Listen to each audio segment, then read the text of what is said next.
In this video we're going to look at the definite article, that's the word for the in Spanish, and then we'll look at how we make words plural, and then finally at the end how we say the days of the week in Spanish.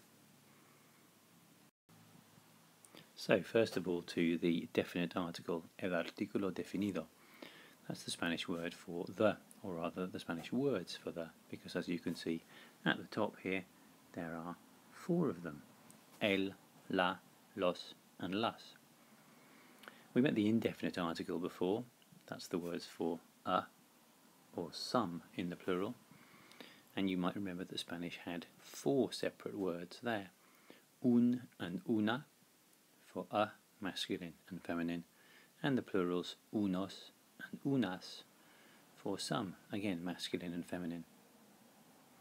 Spanish does exactly the same thing with the words for the.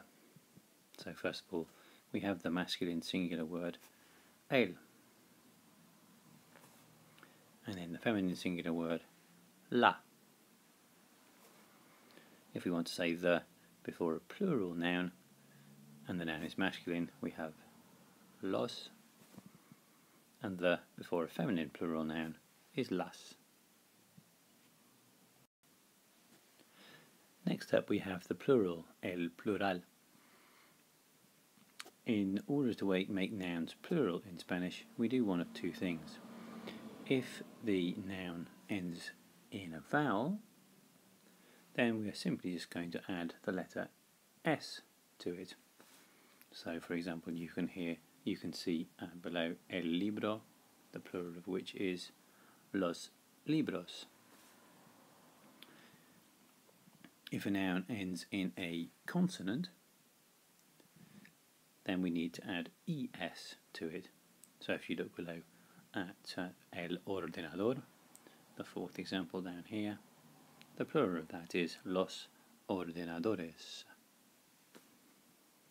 We do need to remember that if a word already ends in an S, such as el sacapuntas, the pencil sharpener, nothing else can be added to the end of it, so that the plural of el sacapuntas, the pencil sharpener, is simply los sacapuntas, the pencil sharpeners.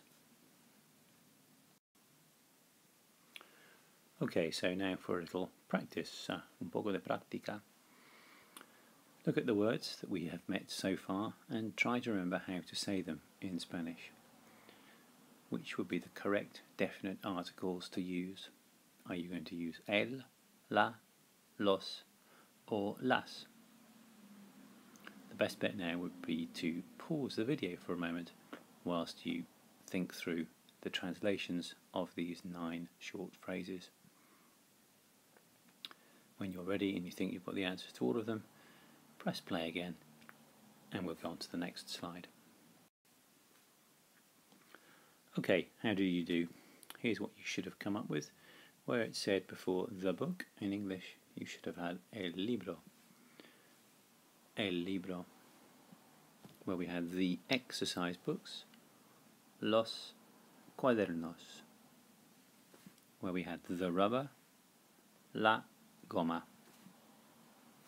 Where we had the rucksacks, las mochilas.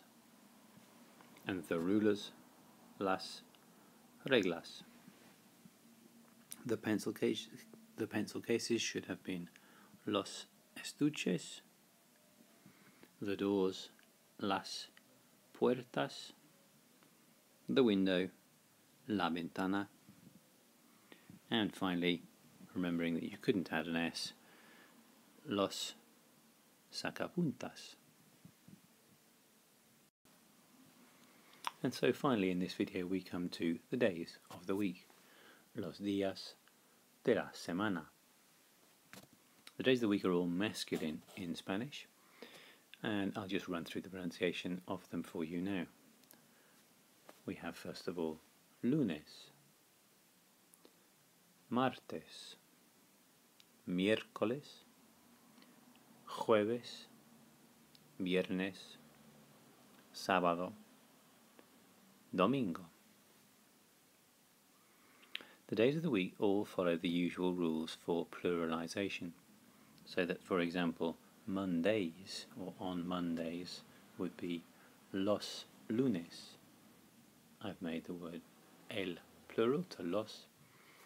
Lunes already ends in an S, so I can't add anything else. El lunes on Monday would become los lunes on Mondays. It's also important to notice that, like the months of the year that we met previously, the days of the week do not have capital letters in Spanish. So we have lunes, martes, miércoles, jueves, viernes, sábado y domingo, todos con minúscula, all with lowercase letters. You might have noticed when I was speaking a moment ago that there is no difference between the Spanish word for Monday and the way of saying on Monday. If we look at the bottom of the slide here, we can see that clarified. To say on Thursday, we simply say el jueves. Talking about one particular Thursday, the one just gone, or the one just coming probably. Strictly, if we want to talk about Thursdays in general, every Thursday, we need to say on Thursdays los jueves. So there we go, that's the definite article, the words for the, pluralization, and the days of the week in Spanish.